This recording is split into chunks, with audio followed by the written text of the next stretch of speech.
When the woman in the plain gray hoodie stepped onto the training field, the laughter began almost instantly. Rows of Navy SEAL candidates exchanged smirks. After all, civilians weren't even allowed on this course. The obstacle line ahead was brutal, designed to break the strongest, and she looked. Ordinary, no uniform, no insignia, no clue, they thought. Before I tell you what happened next, tell me in the comments where you're watching from. I love knowing who's listening. Her name was Dr. Emily Carter, a quiet physiologist sent by the Department of Defense to observe performance limits during training. But no one told the SEALs that Emily had once trained with them, years ago, before an injury forced her off the field.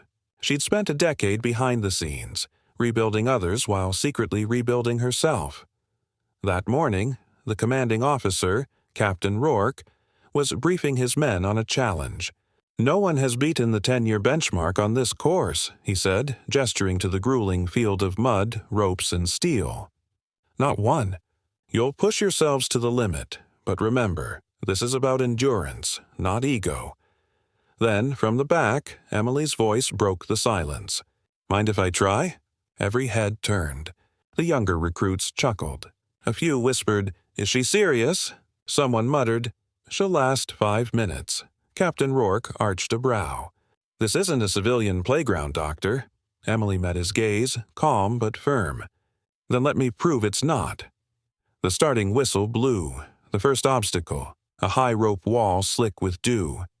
Recruits struggled, boots slipping, grunting as they hauled themselves upward.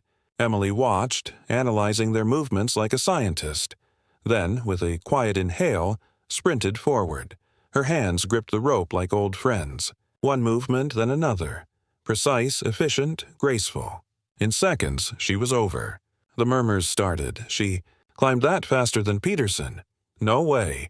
That's luck, but it wasn't luck.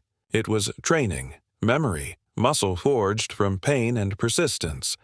She hit the ground, running.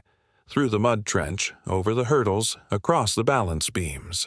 Every move she made felt calculated, yet fluid, like she wasn't fighting the course but flowing with it. The stopwatch ticked. Rourke frowned. 2 minutes ahead of record pace. By the halfway mark, silence had fallen. The laughter was gone. Only the thud of her boots and the rasp of her breath filled the air. Her gray hoodie clung to her skin, soaked, heavy, but her eyes stayed focused. Memories flooded back. The time she'd failed this course years ago, the injury that ended her dream, and the vow she made in that hospital bed. "If I can't serve beside them, I'll still make them stronger." Now, as she reached the endurance segment as a 200-meter weighted sprint, her body screamed in protest. Old pain flared in her leg. She stumbled once, twice. The recruits leaned forward. "She's done," someone whispered, but then they saw her jaw tighten. She steadied herself, adjusted the pack, and started running again. Each step seemed impossible, yet she kept going. Her breath came in ragged gasps, her vision tunneling. And then she crossed the line. The timer beeped. Rourke's eyes widened. The sergeant beside him blinked twice. The record, a benchmark untouched for a decade, was gone, broken by the woman they'd laughed at. For a long moment, no one spoke. The recruits stared at her, this civilian who had just outperformed their elite. Then, as she dropped to one knee, gasping, Rourke stepped forward. He didn't salute her. He offered her his hand. "Dr. Carter," he said, voice low but proud. "What exactly did you say your specialty was?" She smiled faintly. "Human endurance." The men erupted, not with laughter this time, but with applause. A roar of respect that echoed across the field. That night, word spread through the base. The woman who broke the SEAL's record wasn't just a scientist. She was one of them. Years ago, she'd trained under a different name, pushed through the same mud, faced the same hell. Her body had failed her once, but her spirit never did. Some called it redemption. Others called it impossible. But to Emily, it was neither. It was unfinished business. Weeks later, the recruits would quote her words during their toughest drills. "If your body breaks, let your will carry you the rest of the way."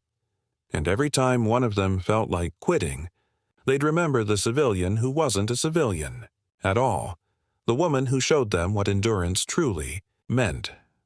Because strength isn't about rank or uniform. It's about refusing to stop when everyone else has. And sometimes, the ones who seem ordinary are the ones who change everything. If this story inspired you, make sure to subscribe to Whispered Words, where true courage, humility, and redemption live in every tale. Tell me in the comments, have you ever been underestimated and proved them wrong? I'd love to hear your story.